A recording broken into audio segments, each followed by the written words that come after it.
Hello, everyone.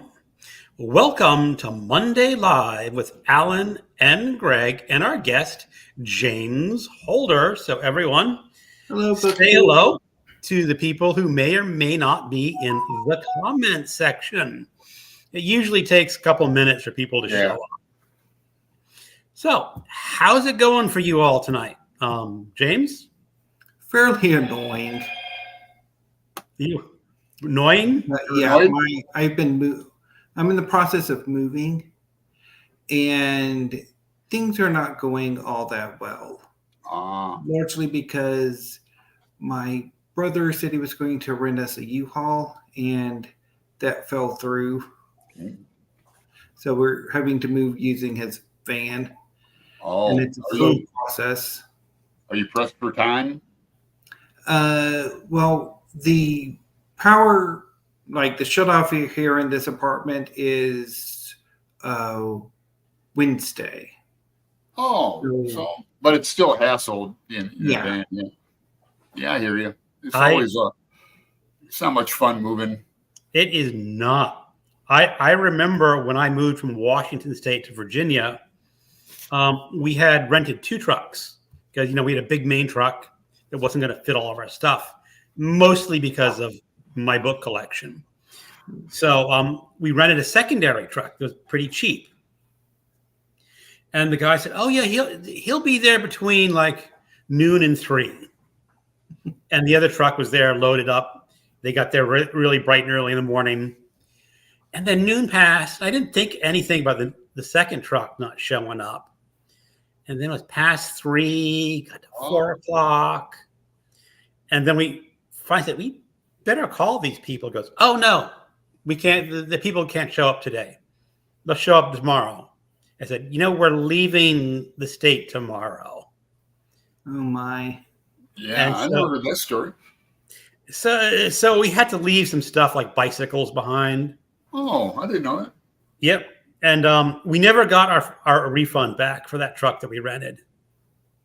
That's a bum deal. I think the company didn't even have any trucks. They just. Oh, you think? I think so. All right. Scam. Wow. It was a scam. So let's say hello to people in the chat. Hello, Lee. And hello, Christopher. I'm going to be mentioning Christopher in the show in a bit. Cool. I know you. I know a little bit of what you're going to be talking about. Yeah. You got Pat with Book Chat with Pat. Hello, Pat. Hey, Pat. And MJ. Hey, MJ. Or is this Garbagustina? I don't know who. We don't know yet. We don't know. It could be either one of them. Or maybe they'll both show up tonight. I haven't yet watched her and Ollie's thing. I need to watch that, and then she has a Faulkner and August video now. I haven't seen yet. Is it a whole video or just a post saying Faulkner and August? I don't know. I saw something. I thought it was just like a post saying Faulkner and August is coming. Oh, well, that's cool too. It is cool. Okay, James. As I said, regular feature. No, Greg. It's a 6-minute and 16 long video. Oh, I have not seen that yet. So yeah, thanks, MJ. Okay, James. As the guest, you get to talk about your books first. So since I've been moving today, I didn't read anything today, but yesterday I did read 2 volumes of manga. Let's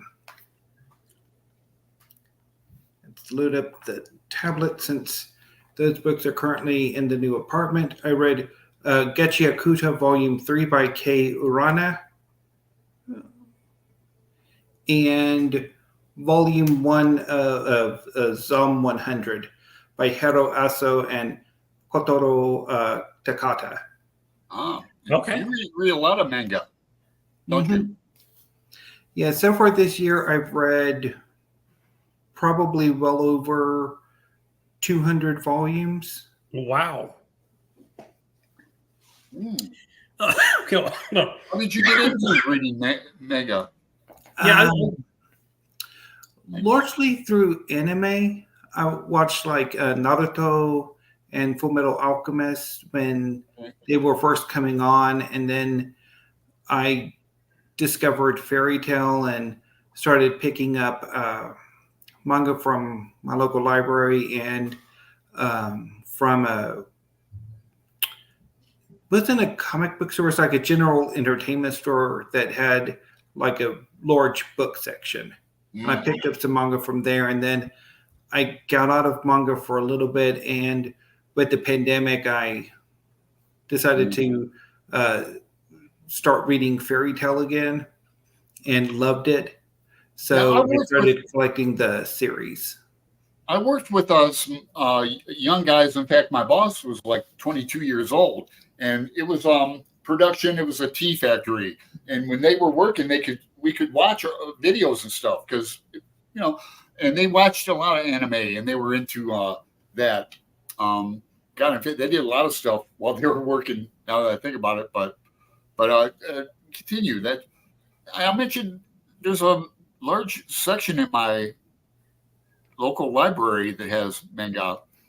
Yeah, I'm kind of curious. I've read very little. What would be considered, I guess, authentic manga? Now, is manga different from a graphic novel, or is it just a style of graphic novel?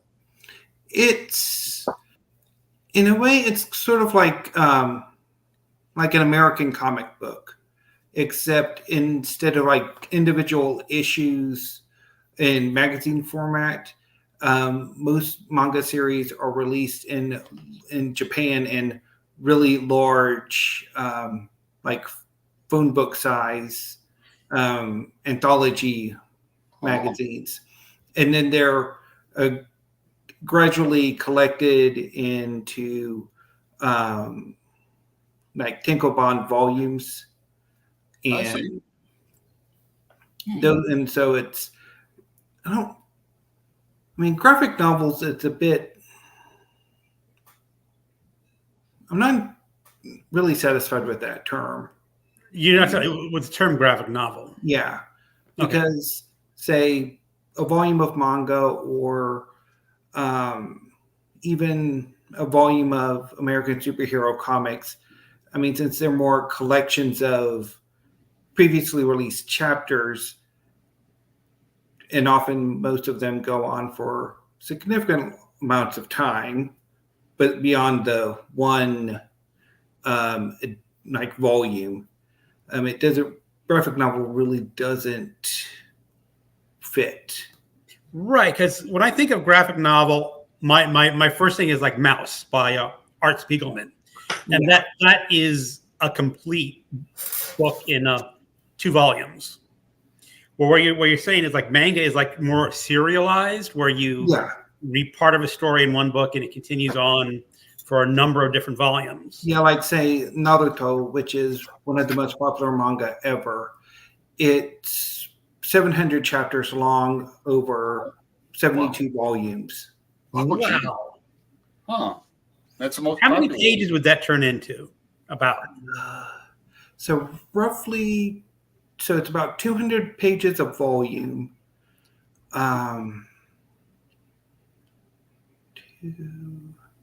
it'd be about 114. I know, I'm bad with math. 1,004, about 1,400 pages, somewhere around there. No, probably like 14,000. 14,000. More than likely. Wow. I need my calculator. Okay. So as someone who has not read, I was about to say, the one thing that I have read, which I think actually counts as manga, are these 2 volumes of H.P. Lovecraft's At the Mountains of Madness. Obviously a lot shorter than what you're describing.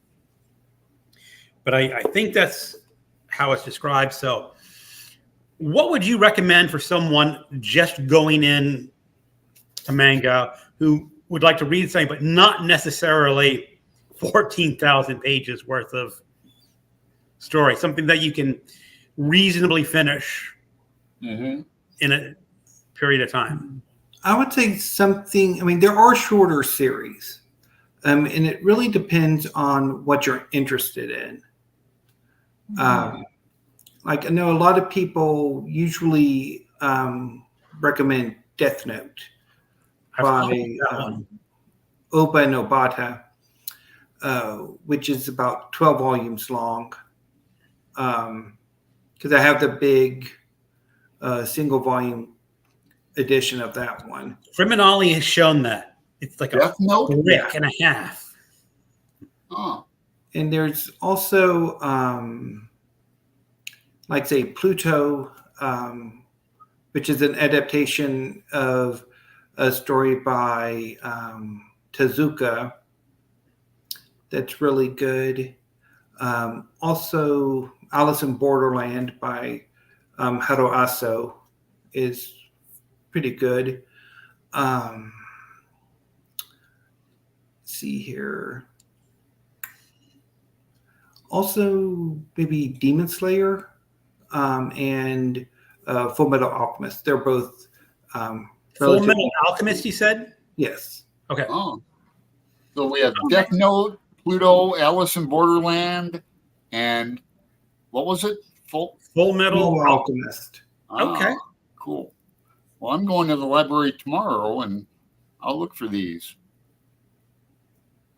All right. That sounds pretty good. A place to start. Yep. Yeah, thanks. Anything else? See here. A current series it would be that I really enjoy is Toliban Hanako-kun.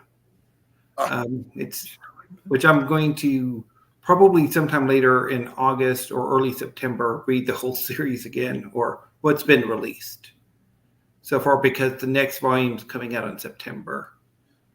Right, because these are serialized, and I'm guessing they're originally done in Japanese and have to be translated into English. Yeah, usually how it works is so there's the original Japanese release, and then usually there'll be like a simultaneous translation into English through like Viz's app, and I think Kodansha has an app, and I think Crunchyroll has an app, and then eventually the Japanese volumes will be kind of collected into Tankobon, and then a few months to a year or so, depending on when exactly the series gets an English release, and how many like that when they come out. Like say Taliban Hanako-kun, it's about a year off. I think most series tend to be. Although if a series is just starting out into English translation, and depending when they first started in Japan, a number of volumes can come out really quickly. Okay. Cool. You have a lot of comments, Greg. I know. I was about to say I'm now that you're done, I want to catch up on comments. So MJ Faulkner and August is both posting short video. Hello, Jess, Book Girl Jess. TV. Hello. People saying hi to Jess. We got Constance Campbell. Hello, Constance. Read by Fred. Hey, Fred. Hi, happy Monday. Hey, James. Great to see you here. Thank you. And we've got Christopher. One of my kids watched all the episodes of Naruto. He said he'd like that part of his life back. Oh, gee. All right. Oh, question for James from Fred. James, I remember you talking about your cookbooks. What dish do you enjoy making the most? There's this lime chicken recipe that you make. It's a marinade of like olive oil, lime juice, and garlic, and you marinate the chicken for a few hours, and then you bake it, and it's really good. Sounds good. Okay. All right. That's the end of our comments for now. All right. Well, we finished up Ulysses and that. Yeah, Commander Christopher's in here. We went to a Paradise Lost recitation at a pub, and the name of the pub was called the Rose City Book Pub. It's half a bookstore and half a pub. They had a bunch of Irish signs in there, like road signs. So the County Cork, and then it says in Irish, and I didn't film in it, but I will next time. The lady who she's reading all the books in Paradise Lost by memory. She does a book a month, and they videotape her doing it. And she only made a few, not even mistakes, just a few pauses. And so she had to like reread the line again, then get back into it. But it was very She does this from memory? Yes. That's incredible. And she was dressed up in a skimpy outfit too. By the way, it was hot that night, but they packed up pretty fast. But she's going to bring posters next time, and there's a nice turnout. So that was cool. Fun. Yeah, I remember we tried to read Paradise Lost about 2 years ago, and I got like 3 or 4 books in, and I got lost. Yeah, all the religious stuff. All the biblical references, all the current references to England, and I was just like, I completely lost reading this. It's like a foreign language. Yeah, I mean, I read it in. Oh. Go ahead, James. Go, James. I read it in college for a Renaissance, like a later Renaissance English literature class. Excellent. Yeah, I have to get great courses on this, so I've been through it with that, and I've been through it with a couple groups. Not saying I understand it, but I like the blank verse of it, and I mean, the story is about Satan and Garden of Eden and, blah, blah, blah. So the archangels, I like the play of them. And Raphael is actually, we learned, he's the only archangel who actually eats in Paradise Lost. Anyway, then I finished another James Lee Burke standalone novel. It's not a Dave Robichaux detective novel. This is about Civil War, and they mentioned Fredericksburg several times. Okay. So it was great having been there. They mentioned the guy in the canteen when they were all thirsty, and they had that statue there. Remember? I remember. Didn't the guy who did that statue do Hiroshima? Yes, the same guy who did this. Okay, well, for reference, I live in Fredericksburg, Virginia, where there was the major battle, the Battle of Fredericksburg. Mm-hmm. And after a battle, of course, there's wounded soldiers dying in the field.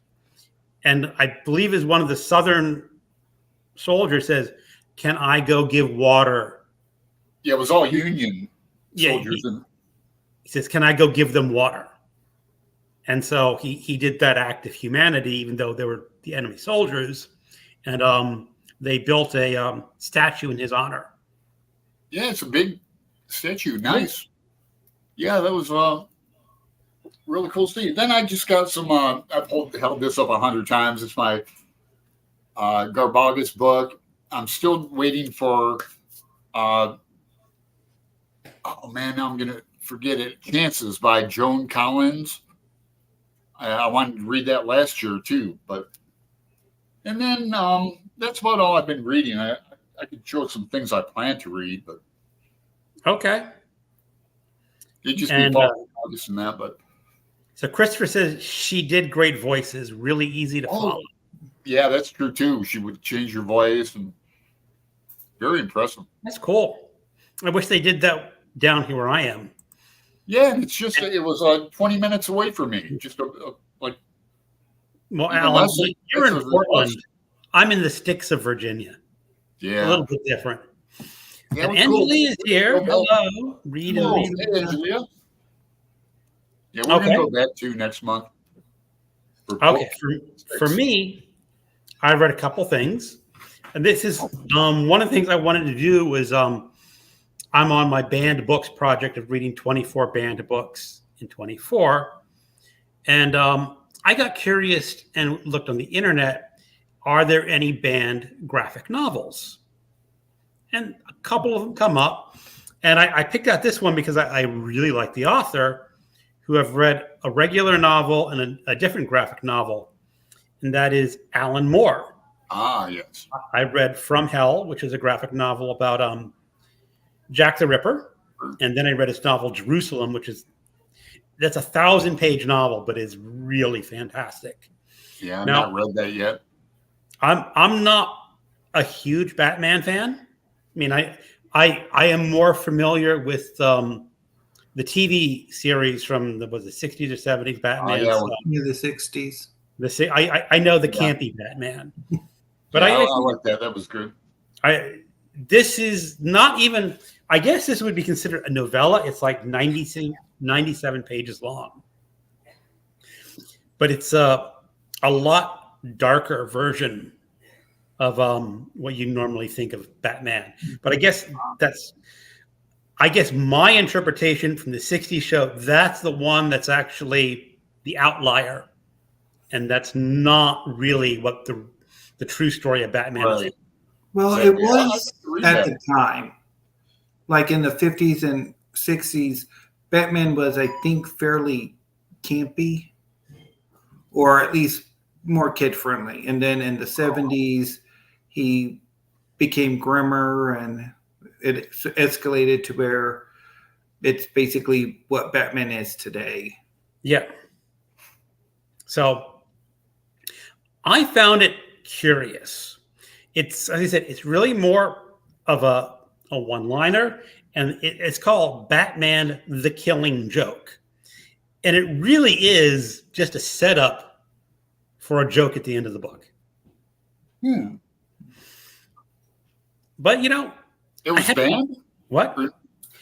Well, yes, it was banned.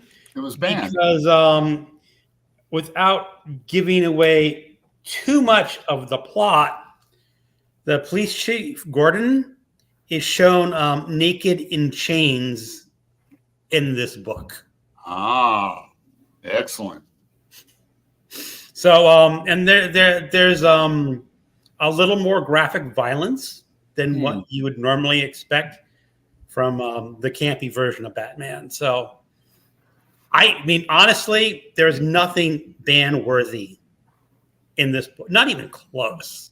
For what you could read in From Hell, which is a lot more graphic and a lot more disturbing. I know what probably happened is some parent probably looked that up and said, "Oh, why is there a naked man in chains in a cage? I don't want my kid reading Batman like that." Yeah. So it counts as a banned book because it has been banned in some school. I still like Alan Moore. He's a very dark author. I won't say what he does in this, but he's rather cruel to one of the reoccurring characters in the series. So I'll let you guys think about that. And then I read The Skin of Dreams by Raymond, let me try, this is French, Queneau. He's a French author. It was 1944 when he wrote this. And it's essentially about a man who reinterprets his life whenever he meets people, sort of like invents stories around them where he inserts himself into their lives or their dreams. Sort of very philosophical and existential. It was pretty good. How'd you hear about that one? I really love this publisher. I have a lot of the books. Is that the New York? The New York Review of books, yeah. And good. Every year they have 40% off sales. And I just like the description of this book. And this French author is very famously known for his book Elements of Style, where he takes a very short concept story, nothing spectacular, and he rewrites the story. I think it's like 20 times. In like, if this story were told like a private detective style, how would it be written? How would it be written like modernist style or any number of styles? So it's just him showing in that book how you can write the same story in different ways. Oh, that's interesting. Yeah, it sounds like the episode what? 14 is it from Ulysses? But something like that. Coffee time.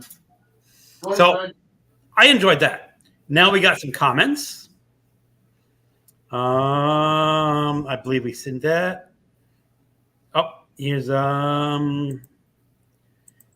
and we said hi to Angelia. So James, can you tell us your BookTube origin story? Did someone influence your decision to jump in, or was it just drive-in kind of decision? I'm going to ask you to hold that thought until I get through the rest of the comments, because there's a lot of minor comments going down. I'm going to get through those. I believe Mouse is banned in this. Yeah, Mouse is banned almost everywhere, and I have read Mouse before. It's my favorite graphic novel, and probably would count as one of my top 10. I'm calling it novels, even though it's really nonfiction, not a novel. Greg, the graphic novel A Handmaid's Tale is banned even more frequently than the original novel. I did not know that. Interesting. Yeah, wow, I didn't know. I have read the original Handmaid's Tale novel twice, and I really, the first time I read it, I was in my early 20s and didn't think highly of it. But then I read it again in my late 40s and said, this is really rather a good book. Yeah, I like Margaret Atwood a lot. Yeah. So Angelique says Genderqueer is one of the most currently banned books, graphic memoir. Yeah, and I read it earlier this year for my banned books project. Okay, so let's go back to because Fred has another question. So let's go back to his your origin story for BookTube. So I've been watching BookTube for several years, and was be watching like Steve Donahue, who's how do I say this? Like his lack of like editing and how he just talks to the camera was really inspiring. So, and I eventually, over the course of 2019, started to flirt with making videos. At the time I was going to my local library fairly frequently, and I would have these library hauls. And so I would try to film like a library haul as a practice run for starting my BookTube channel. And eventually in September of 2019, I made my first video, and I've been making videos several times a week since. So about as long as me, 5-6 years. Okay. Yeah, I mean, I'm very similar. Early before I started filming, I really kind of just like the sit and talking head, not a whole lot of editing. Early in my BookTube channel career, I did zero editing. I just sat on my phone, then uploaded it. Over the years, I've gotten to the point where I have started editing almost every video, and I found I have lost my ability to just sit down and talk nonstop after I started editing. It's like all of a sudden you're running with a crutch. Oh, I can just edit that out. Where before, if I really messed up, I'd have to start from scratch. And I really don't like starting from scratch. So, no. Yeah, your edits are really good. I like them. I'm impressed with your new style, that new intro you have in that. I used to have an intro too. I don't do any editing much anymore at all either. It takes so much time And And quite actually, frankly, no one really notices it, or I noticed mine. It's not like I would get more views or anything. Like even Faulkner and August, I would heavily edit. My old ones are in my old apartment are heavily edited. I took a lot of time going through all these cuts and edits and this and that for what, Anyway. Yep. Get the same number of views. I don't know. It's kind of fun. I might want to get my Faulkner yucking up Patufa County maps out and do some kind of thing. Okay. That'll be good. I've been bored recently. So, Fred again, James, I know you read a lot of history and anime, but are there genres you enjoy that you think might surprise us? Fred always has excellent questions. I don't know. I think perhaps poetry, although maybe not, because I do talk about poetry. I mean, it's just I stink at talking about it because it's. No, you ever done a Poetry Thursday or? I did. I keep meaning to, and I just keep forgetting about it. I did one for Wisława Szymborska and Austin Smith, and I think I did one for Catherine W. Carter. And I've been wanting to do one for Nate Klug and another one for Austin Smith once the high school football season starts back up, because he has this one poem about high school football that is one of my favorites of his.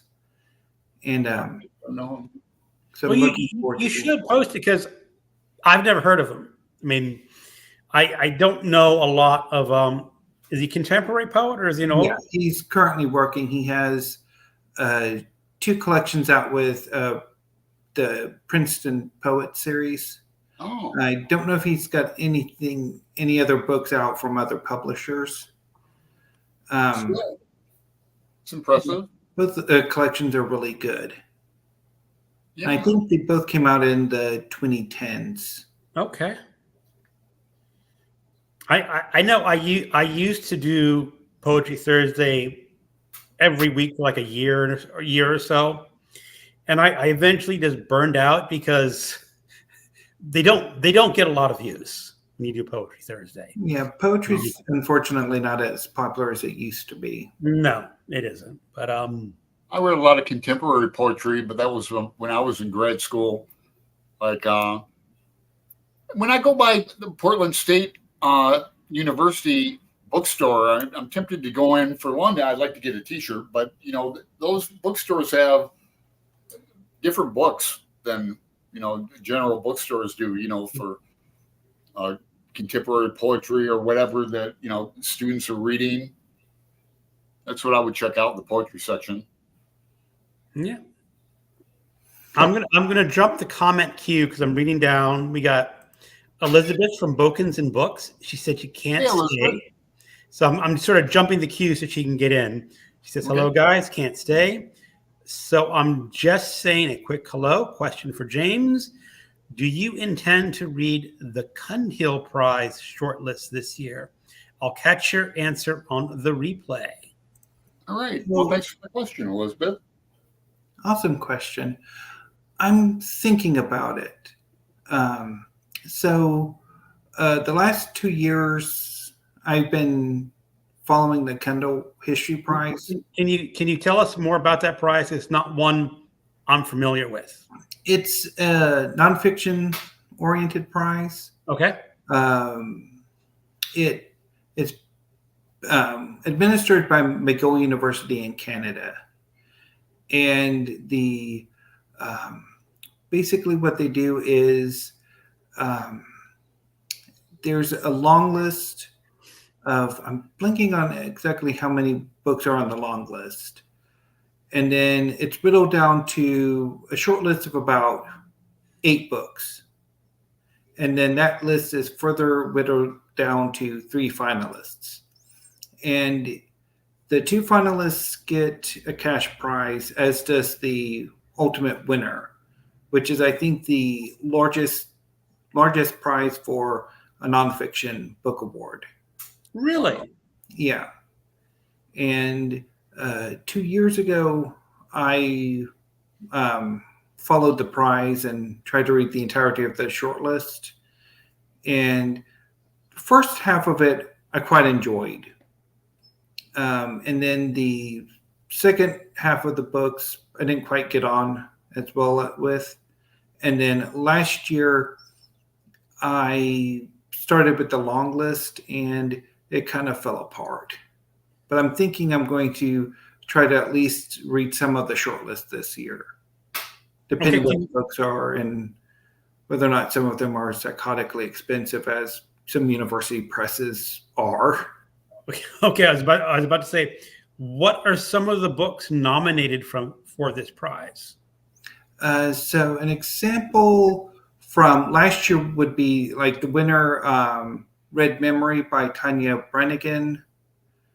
The year before, the finalists were All That She Carried by Tia Miles, Cuba and American History by Ada Ferrer, and Collapse, The Fall of the Soviet Union by Vladislav M. Zubok.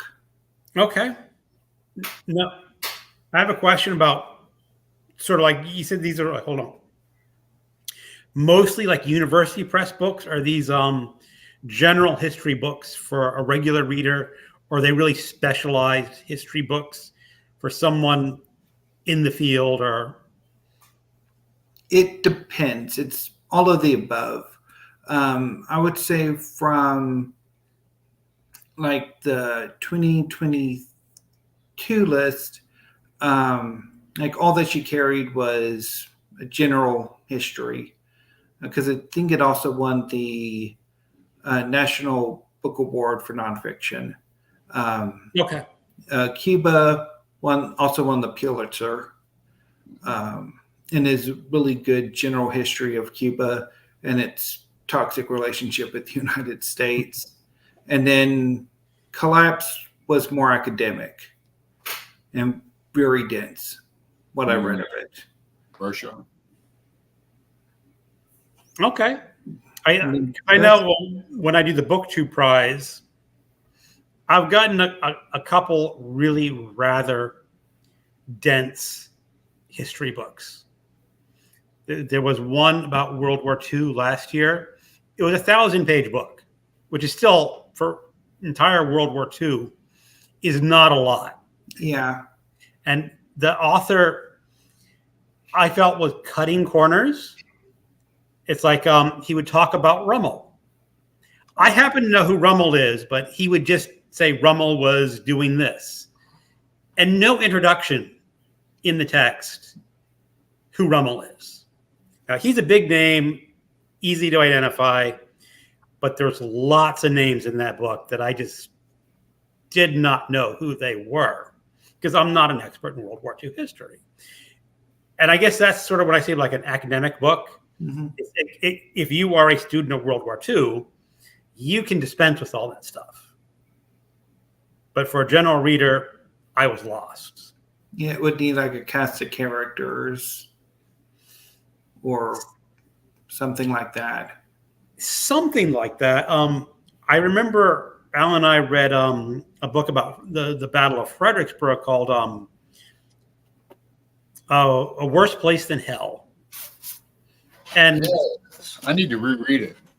And the good thing is, like, the Battle of Fredericksburg is condensed enough that you can do a whole book on that battle. But what he really did very well is he made that battle focused on 4 characters, or 4 historical figures. They're not characters, 4 historical figures. So you got all the views of the battle and what it meant, and he took you through it, and you could get really involved and understand who they were and what they were doing. So I really like. I mean, that's the kind of history I really dig, and I'm not much into the academics. Well, I see Brian at Bookish has joined us and Yep. talking about nonfiction. He's got Versus Butchers. I think I got that right. Let's get through some comments. Steve Donahue influence. I knew it. Steve is such a social media influencer. Waiting at the Station, the good book, says, I believe Steve refers to himself as scrofulous. Good evening, y'all. I missed the Handmaid's Tale bit. Bummer. Yeah, we were just talking a bit about the graphic novel version. Angelia, James, don't you also live in Texas, or am I making that up? I do live in Texas. It's I live close to Waco.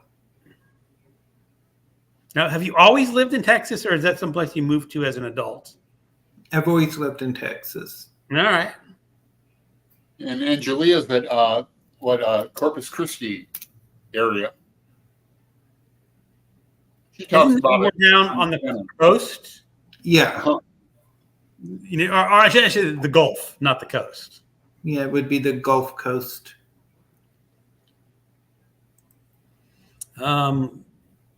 Fred, for me, the Poptimus and Wild Reads, who I started watching on BookTube. Then I discovered the community and wanted to join in. Oh. Yeah, it's interesting how, the first videos in YouTube, BookTube videos we all watched. Seems like another life in a way. Okay. Angelia, I wish the Poptimus posted more often. Agreed. Yeah. Constance Campbell, what a memory, James. Thank you. Read and reread, me too. I read The Library of Mount Cher because of his recommendation. Constance is saying hi to people. People saying hi back. Is James from Canada? I asked because he seems so kind. No, unfortunately, I'm not Canadian. I'm American. Hello, Brian. Brian from Bookish is stopping by. Brian. Hey, Brian. What is your go-to one volume on the Second World War? I particularly like Delivered from Evil by Robert Leckie. I don't think I have one volume. You, James. I need to read more World War II history. It's not a historical period that I'm particularly interested in. I tend to gravitate more towards ancient history than the world wars. Mm. Okay. Now, do you like, when you say ancient history, do you like the ancient historians, or do you like people writing about ancient history? Like Robert Harris or someone? More the historians writing about the ancient world rather than the ancient historians themselves. I haven't really read much in that. Like Herodotus? Yeah. I've never read Herodotus. I have the histories in my collection. I just haven't gotten around to it. Oh. I think I used to have it, but it got unhauled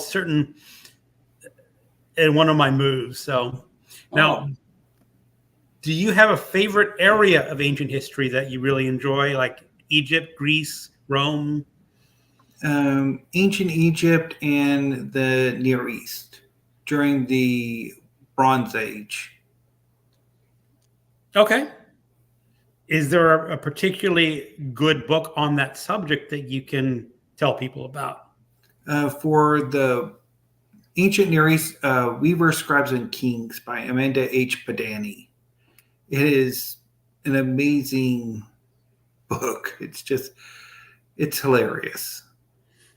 She kind of weaves it's balance between being a really good history and like a really good narrative. That's the kind we like. Mm-hmm. One of his historical, I mean, it's sort of close. It was Byzantium, by Norwich, I believe is the author. I know it's one of Mark's Book Time with Elvis favorite historical collections, but that's the little post-Rome, so I guess it's a little bit out of your period. Yeah, I think I might have read one or two of the Norwich Byzantium volumes while I was in college, but I don't quite remember. Okay.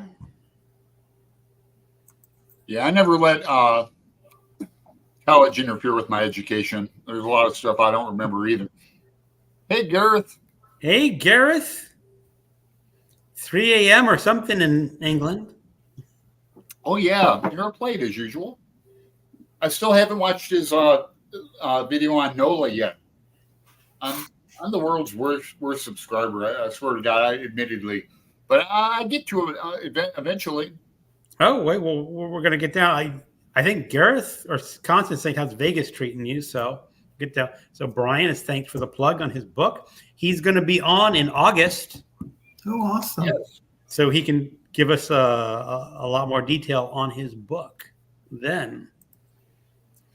So here's from Waiting from the Station. Do you enjoy narrative historians like Will and Ariel Durant? I've never actually read the Durants, so I don't have, like, I can't really compare, like, who I have read to them. But I do rather like narrative history. Like the Big History of Texas called Big Wonderful Thing by Stephen Harrigan. Or was it big what? Big Wonderful Thing. Big Wonderful Thing. Yeah, it's a quote from Georgia O'Keeffe. Okay. She lived in Texas for a little bit painting, and she described Texas as a big, wonderful thing. All right. I thought she was more Southwest, New Mexico. Yeah, I think she spent most of her time in the New Mexico, but there's maybe a few years or a few months where she was in Texas. All right. Cool. I like her. Yeah. So Constance says, hey, book song, how's Vegas? Yeah, I think Garrett's back from, I thought he was in New Orleans and not Yeah, Vegas. it's NOLA. Yeah, he was in New Orleans. Yeah. I thought it was New Orleans. I could talk about Vegas all night. I used to go there quite a bit out of Phoenix when I lived down there. Got this tattoo in Vegas. Anyhow. All right. Hold on. My screen has decided that I want to see. Oh, am I cut off? No, we can hear you. You were on Jess Booker. Yeah. Well, all of a sudden cannot see. Oh, I can see him. I can't see the screen At all? Oh, now it clicked back. Do you see it now? Nope. Well, you're saying you can't see the screen at all. There we go. There it is. Windows puts this pop-up browser above you. So there we go. Nearly 2 a.m. Yeah, back from NOLA. Vegas would be a nice. I've been to Vegas once. Oh, I don't know if I'd go back again. I love Vegas. You ever been to the Vegas airport? Yeah, I flew into Vegas. My wife was doing, when she was working for the government, she used to run conferences for the bank cards, because all not all government, but a lot of government employees have cards where they can charge stuff to the government. Mm-hmm. And you have to have all these rules that she ran conferences about it. And one year they had the conference in Vegas. She was there all week. I flew in like on a Thursday night. Mm-hmm. Vegas airport's kind of neat, though. I mean, well, I guess you didn't have when you have a layover in the Vegas airport, you don't, you're in there, you can gamble all the time. And they have a smoking area even, and you can gamble in there. But Yeah. When I visited Vegas, I did no gambling whatsoever. I like playing craps. Play the 6 and 8 with odds. Thank me later. No, I think I'll pass on the gambling. My thumbnail looks quite Vegas-y. You're waiting at the station, so it's a very good book. And contest. Oops, I see New Orleans. Much cooler. Yeah, I've been to New Orleans too. That is a cool place. Mm-hmm. Yeah, I've been there a couple times. I remember they have in the French Quarter, you can walk around in public drinking alcohol. Mm-hmm. Yeah, you can do that in Portland in a plastic glass, as long as it's in plastic. Downtown. Right. Let's see. New Orleans. Yeah, I have 2 friends there. I have one who's a Grammy Award-winning harmonica player that I tried to set up with Gareth, and he was willing to meet him, but he's in Europe currently. But I showed Gareth some screenshots. I was gonna kind of hook him up, but then I have another friend who lives there from high school. She's like my Facebook friend still. Okay. Yeah, I'd love to go back down there. I like the Yeah, South. well, I was there pre-Katrina, so I don't know I don't know if it's changed a lot since then. And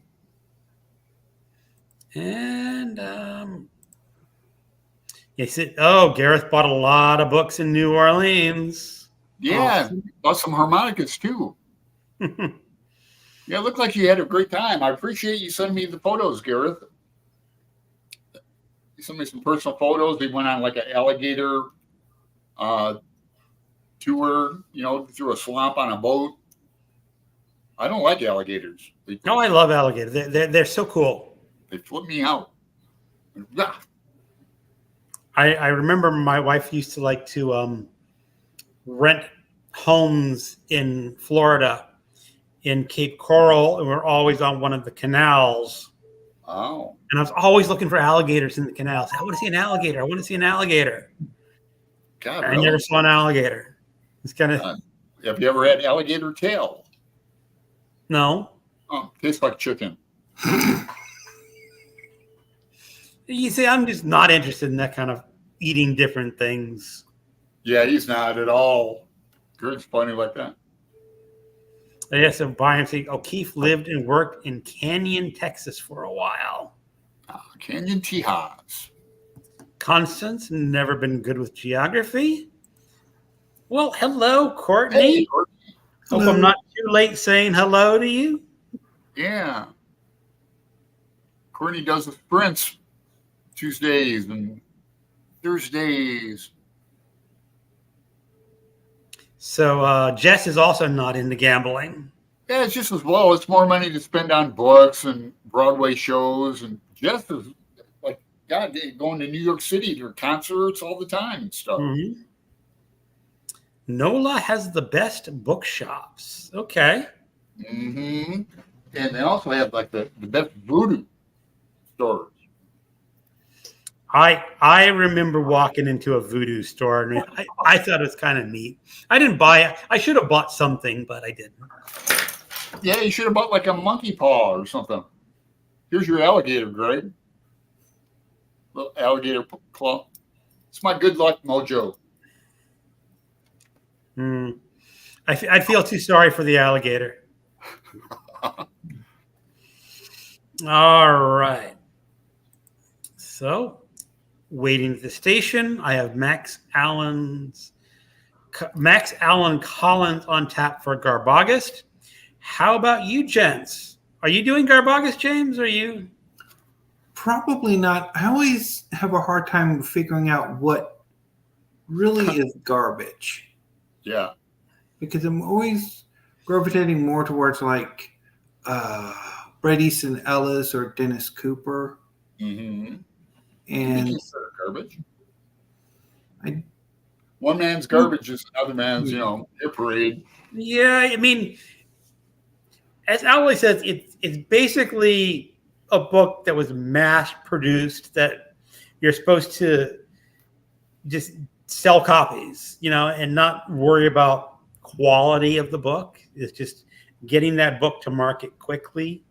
And you read so widely, Greg, and I know you like all the vintage covers from the 70s and the horror and the pulp and that.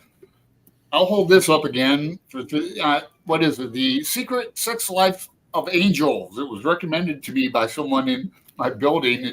It's a cross between the Da Vinci Code and the Kama Sutra. Unfortunately, there's no pictures, so.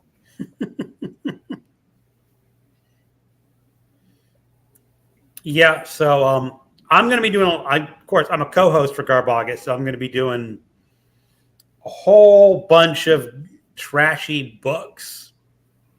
Mm-hmm. And I'm getting an early start already because, like I said, I finished this book the other day, and I said, do I want to read another serious book in the few days before August, or just start digging into the trash?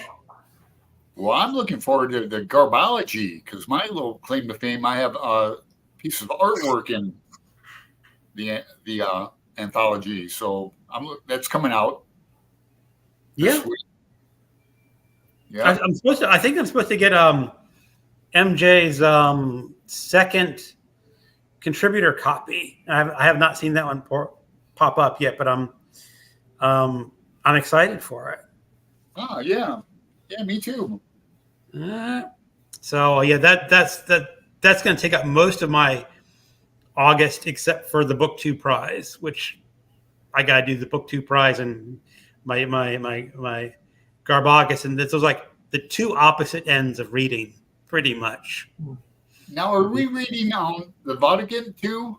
No, that's we're doing Faulkner in August, right? As I Lay Dying. And then in September, we will be doing God Bless You, Mr. Rosewater. Right. If anybody wants to get on our Vatican group, let Greg or I know. We have a positive group. It's been going on for a year or two? Yeah. We try to read, 4 books a year in publication order. Yeah. I like Vatican. I do too. So, Diane, Alan, do you ever attract a street crowd during your NOLA visits by breaking your harmonica? I never tried to. I've only been playing harmonica for 3-4 years. So, but I can do some blues. Okay. Want to hear it? Here we go. If you come to Texas, I can take you to see some gators. I think he's talking to me, saying, "I want to see some alligators." Yeah, there's. I don't know if they're still there, but a few months ago they were reporting that there were some alligators in the Brazos River. Okay. Which is outside their I guess their typical range. All right. That reminds me of that novel by Greg Ellis, is it? Natchez? It might be it's a great Southern novel. About gators? No, it's called Natchez. And it's the Natchez Burning. Yeah, is that it? Yeah, that's part of a trilogy or a whole series. Yeah, that's excellent. I'd love to reread that. Yeah, I picked up the first book of that character, The Quiet Game, when it was on Kindle sale last week or the week before, like $1.99. So yeah, it's really violent. Like Cormac McCarthy violent. All right. So, Courtney says long work day. I like a little gambling. She likes video poker. Yeah, hell yeah. It's video poker is legal here in Portland, and I've won quite a bit of money playing it. Yeah, you about $6,000 last year? Yeah, I mean, it was that was like 2 different things added up. And that was I was just overly lucky. Overly lucky. I was overserved and didn't really mean to do it. I would have cashed out. But yeah, shit happens. Mm-hmm. And Courtney, we'd like to have you back on the show too. She's been on once before. She has. It's one of those nights where you couldn't get on. Oh. And it was just me and Courtney. Really? You were in the comments talking, but you couldn't, for whatever reason. Oh, that's back, yeah, before I was before you had your Wi-Fi and you kept stalling out. Right. Yeah. Be kind to animals and stay away. Yeah, those people like poking buffaloes on TV. What the hell is that? I've been to Yellowstone and that. I mean, I can see but poking them, or there was that one thing on the news where they were trying to pet little baby bears in the trees through a fence. That's crazy. Wild animals, generally speaking, should be left alone to be wild. Indeed. You can take a picture of them, but don't get too close. Yeah. So waiting at the station with a good book. I'll be reading some Max Allan Collins for it, mate. I think he's talking about Garbogast. Ollie makes it clear that trash isn't about whether it's good or not. I think that's important. I wouldn't want to do it if it was subjective. Mm. That really is an important thing. Because sometimes the bad books are really good. I'm doing Valley of the Dolls, which is the Garbogast read-along book or book group. In many ways, it's a really terrible book, but I'm really enjoying it. I'm just. Mm-hmm. It was published in 1965, 66, somewhere around there. And the author is trying to talk about certain sex acts, but she can't talk about it back then. Oh, that would be funny.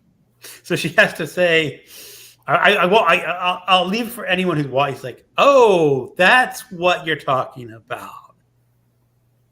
So it's really rather amusing, because they said it's written to be salacious, kind of, and get people involved and interested. And it was a huge bestseller back in the day. I've heard of it.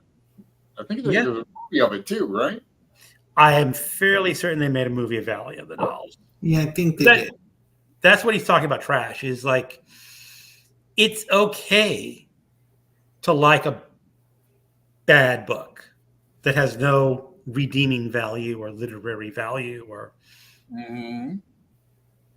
just because you're telling the type of stories that the proper people back then wouldn't want to be told. That's sort of like the trashy thing. All right. So from Brian James, is there a good used bookstore in Waco area that you like? Golden's Book Exchange. It's been there forever and has a pretty good selection, particularly of science fiction and fantasy, and also romance. Although I think most youth bookstores probably are swamped in romance. Mm-hmm. And it's also partially a comic book store too, or a comic book shop.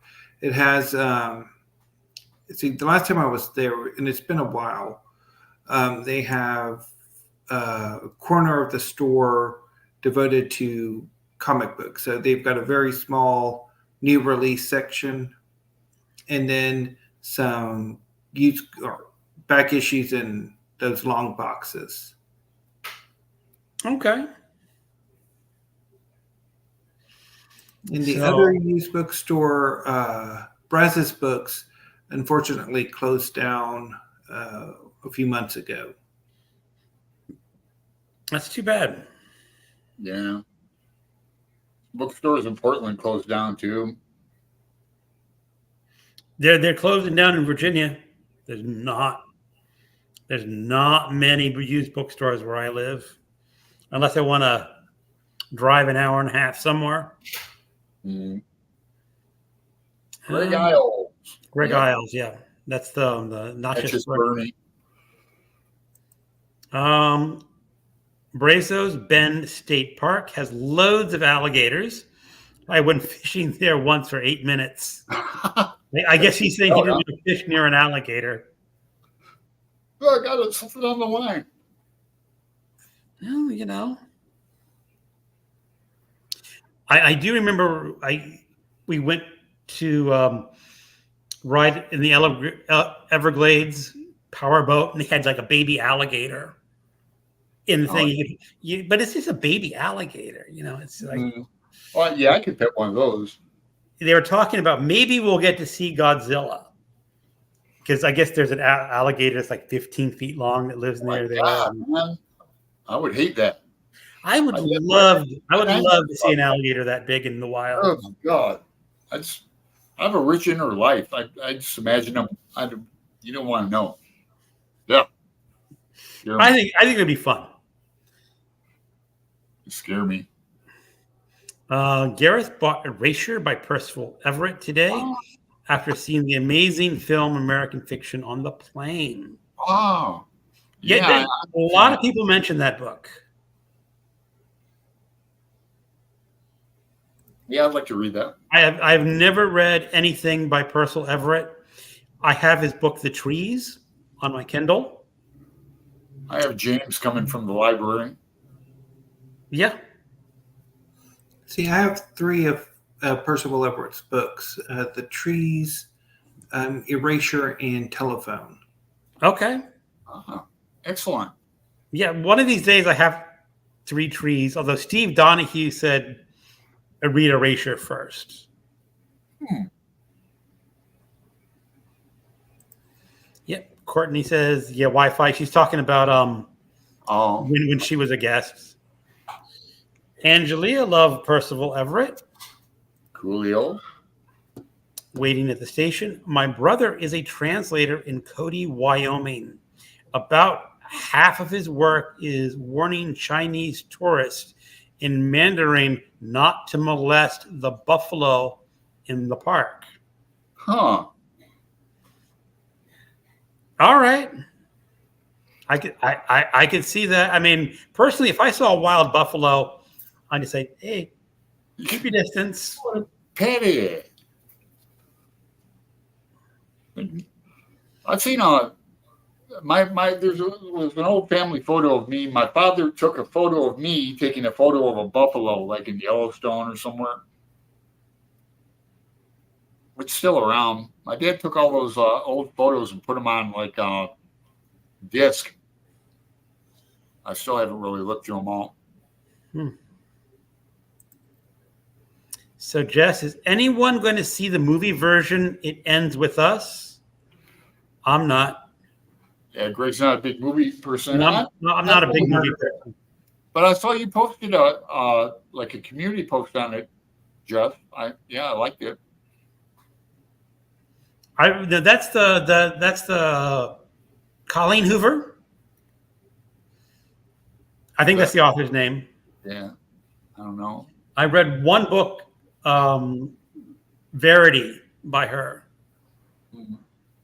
and let's just say I was a little disappointed with the ending.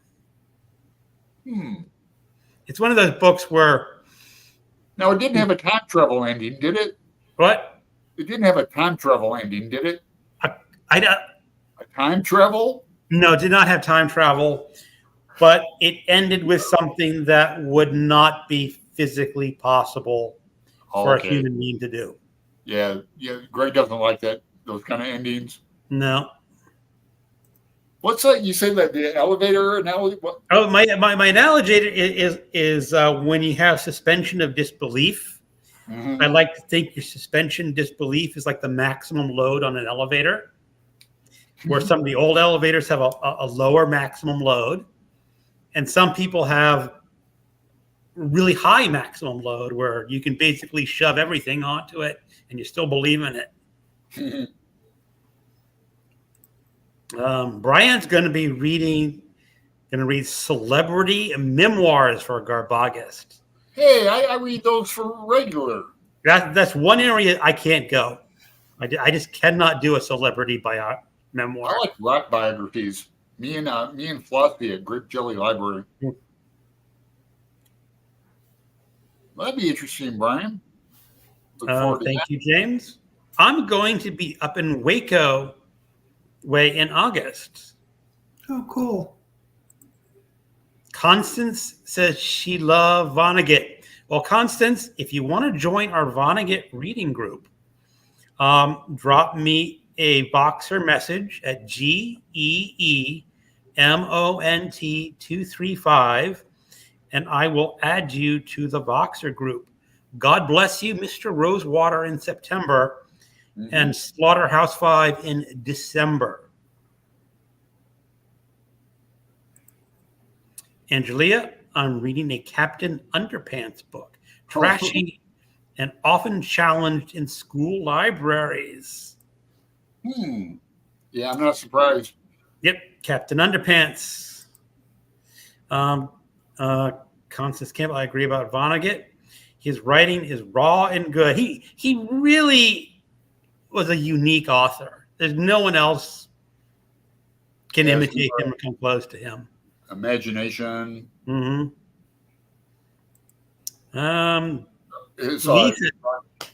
says, did you know that alligators absolutely love marshmallows?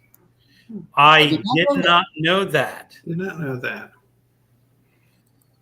Gareth Erasure is great, and it's different enough from the movie that it's a different experience. From American Fiction. Brian, thanks, Brian. I can imagine his author's voice is very interesting. Tangible, Courtney says, I read The Trees. Percival Everett is not for the faint of heart or sensitive folk.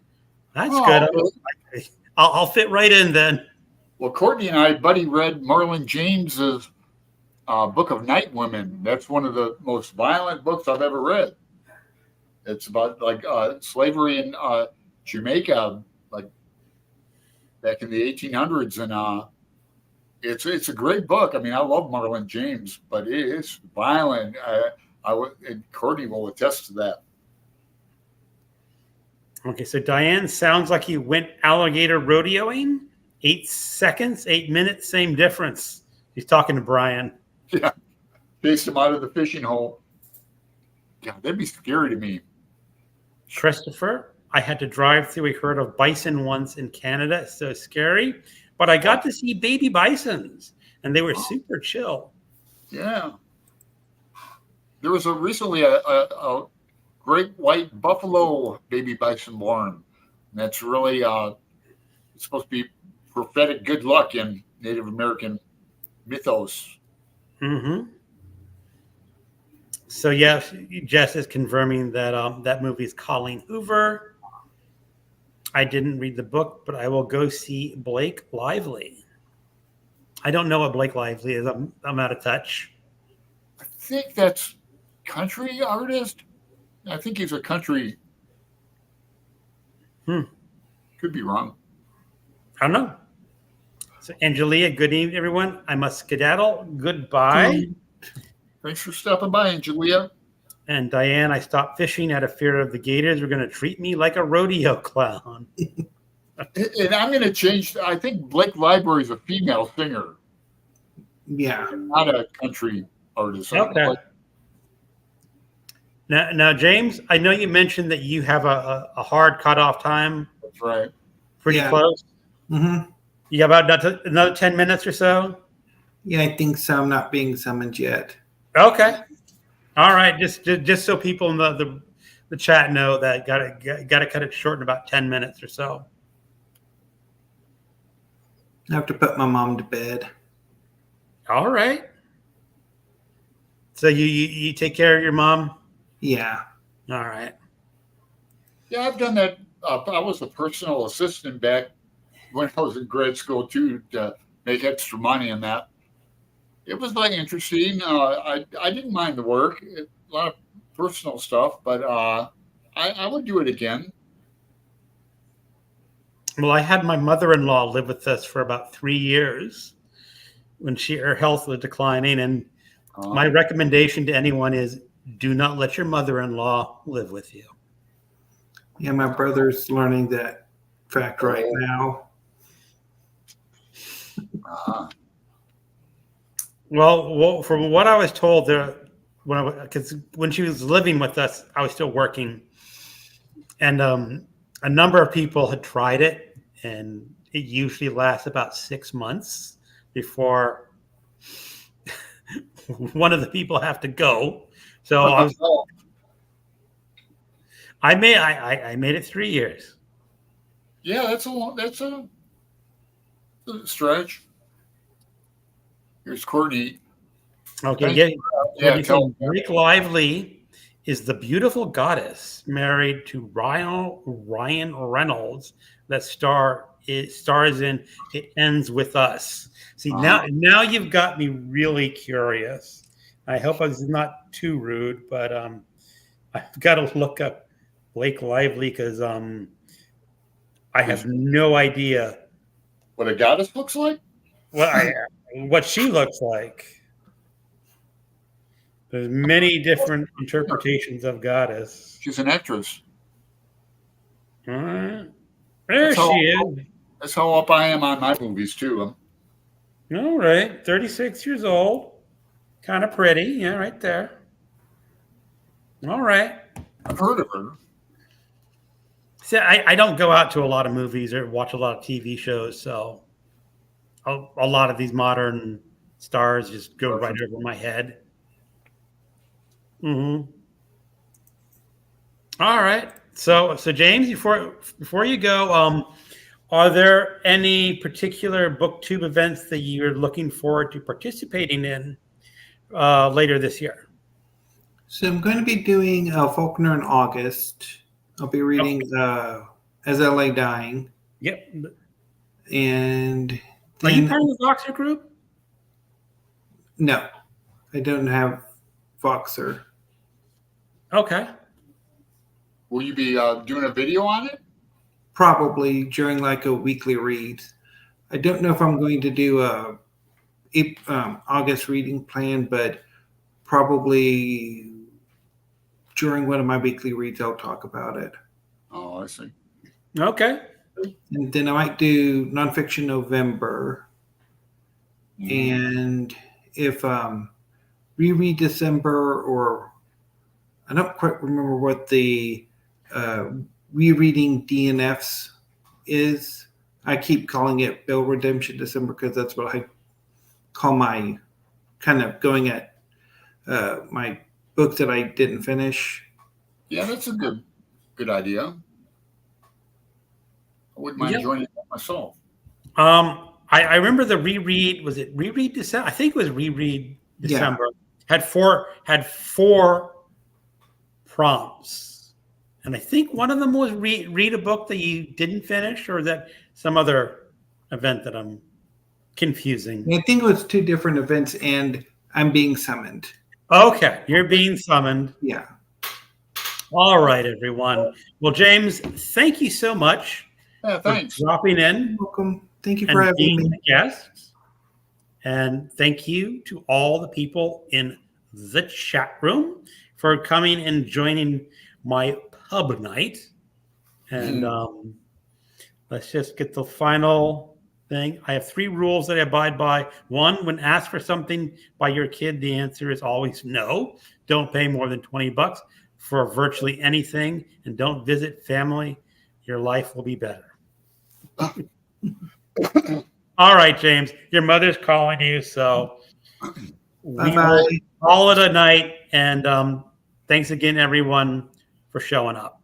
Talk to you guys later. Bye. Bye.